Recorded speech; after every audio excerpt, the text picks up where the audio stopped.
Hello বন্ধুরা, welcome to Koel lifestyle. আজকে তোমাদের সাথে আমি বাড়িতে কীরকমভাবে মাটন রান্না করি সেই ভিডিওটাই শেয়ার করব। তো অবশ্যই ভিডিওটা তোমরা পুরোটা দেখো, ভালো লাগবে। তো প্রথমেই পেঁয়াজ, আদা, রসুন, লঙ্কা, টমেটো সব ভালো করে পেস্ট করে নিয়েছিলাম।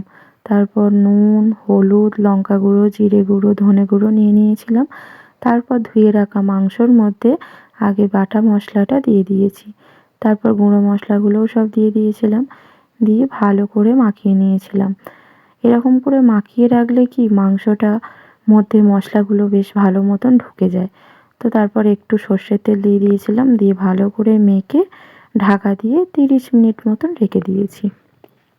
তো অনেক দিন ধরেই তোমাদের সাথে আমি লং ভিডিও শেয়ার করি না, তো আজকে মন হলো তোমাদের সাথে একটু লং ভিডিও শেয়ার করি, তো সেই জন্যেই করলাম। শর্ট ভিডিওই তো তোমাদের সাথে আমি শেয়ার করি। কিছুদিন ধরে সময় হয়ে উঠছে না বলে শর্ট ভিডিও ঠিকঠাক দিতে পারছি না। তো এইদিকে দেখো পেঁপে আর আলু আমার ভাজা হয়ে গেছে। পেঁপেটা আমরা ভেজে দিই, অনেকে কাঁচাও দেয়। তো তারপর কড়াতে জিরে, তেজপাতা, শুকনো লঙ্কা ফোড়ন দিয়ে দিয়েছিলাম। ফোড়নটা দেওয়ার পর কিছুক্ষণ নেড়ে নেবো।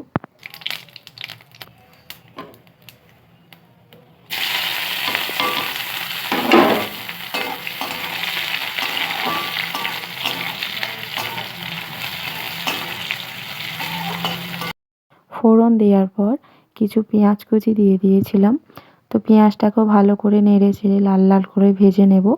তারপর মাখিয়ে রাখা মাংসটা দিয়ে দেবো। মাংসটা দিয়েও ভালো করে নেড়ে চেড়ে বা ঢাকা দিয়ে দিয়ে কিছুক্ষণ ধরে কষবো।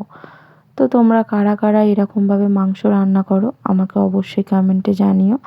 তো অন্য রকমভাবেও যদি করে থাকো সেটাও আমাকে জানাতে পারো, তাহলে আমিও একবার তোমাদের মতন ট্রাই করে দেখবো বাড়িতে।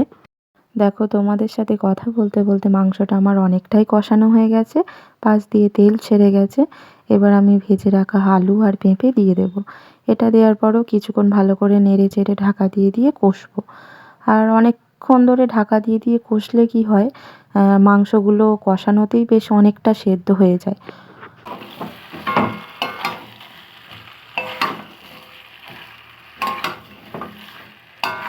আলু আর পেঁপে দেওয়ার পরও মাংসটা অনেকক্ষণ ধরে নাড়িয়ে চাড়িয়ে কষিয়ে নিয়েছি ভালো করে। এবার মাংসটা আমার ভালো মতন কষানো হয়ে গেছে, আমি এবার প্রেশার কুকারে দিয়ে দেবো। প্রেশার কুকারে দিলে কি হয়, তাড়াতাড়ি জিনিসটা হয়েও যায় আর খুব ভালো মতন সেদ্ধ হয়ে যায়। আর কড়াতে করলে অনেকটা সময় লাগে। পরিমাণ মতন গরম জল দিয়ে দিয়েছি, দিয়ে এবার আমি ঢাকা দিয়ে দেবো, দিয়ে 3-4টে সিটি দিয়ে নেবো।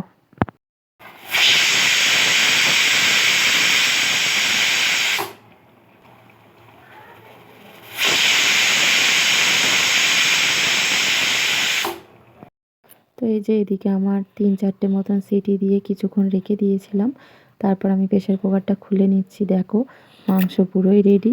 তোমরা একবার বাড়িতে এরকম করে বানিয়ে দেখো, তোমাদের অবশ্যই ভালো লাগবে।